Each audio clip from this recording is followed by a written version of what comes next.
I think that what you said about the news kind of beating us to the punch. I don't know if I'll say all that. I think it's good.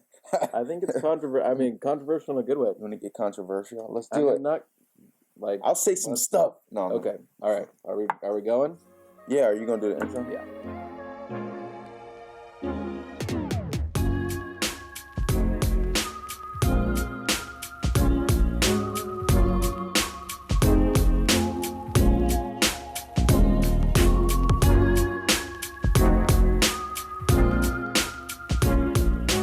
Everybody, Pastor Matt here. I'm with Pastor Ryan. We're in John chapter 3 today. This is our third day of doing the book of John at 7 a.m., 7 minutes at 7 a.m.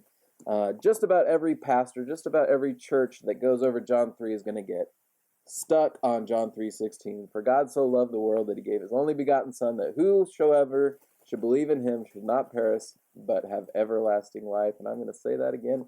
John 3:16, for God so loved the world that he gave his only begotten Son, that whosoever believes in him should not perish, but have everlasting life. But we didn't want to focus too much on that. We actually wanted to focus a couple verses later. It talks about light and darkness and a few things that I think are really relevant today. So Ryan, I'm going to pass it over to you. What did you see when you read John chapter 3? Okay, so what jumped out to me, I'm going to go down to verse 19. And this verse says, "This then is the judgment. The light has come into the world, and people love darkness rather than the light because their deeds were evil. For everyone who practices wicked things hates the light and avoids it, so that his deeds may not be exposed. But everyone who lives by the truth comes to the light, so that his works may be shown to be accomplished by God." As this applies to us, I really felt this morning that we were made for a time such as this. This is an opportunity for those who live by the truth to come into the light. And what do I mean by that? I mean that the church should be at the forefront of benevolence movements during this time. As people have need, that we ought to be stepping up and allowing our deeds to be shown.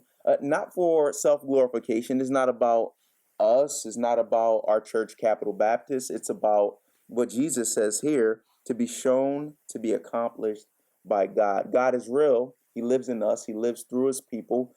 And this is a time that we shine, so to speak. So we step into the light. We live by the truth. Yeah. We were talking earlier just about how, man, we've been watching the news, and so many people are so frightened and fearful of the news, but also we saw that the news was the first one to kind of start the benevolence campaign. It was, hey, we shouldn't be fearful. We need to be strong. And they talked about all these psychological things that you Correct. can do to kind of step up. And we thought, man, that's so sad, because they're missing, John 3:16. They're missing the fact that Jesus came and he's the one that gives us this light. He's the one that gives us the ability to get through hard times. And it's so sad that we're not seeing that from the church. We're seeing that from, the media.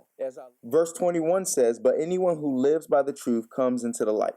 So this morning, I want to encourage you to be intentional about stepping out in the light. Step out in the light of your social media. Step out in the light of your peer group and be the one that boldly declares that there's no fear, that you have no fear, there's no anxiety. But be anxious for nothing, but in all things with thanksgiving, make your requests known to God, and the peace of God, which surpasses understanding, will guard your hearts and minds in Christ Jesus.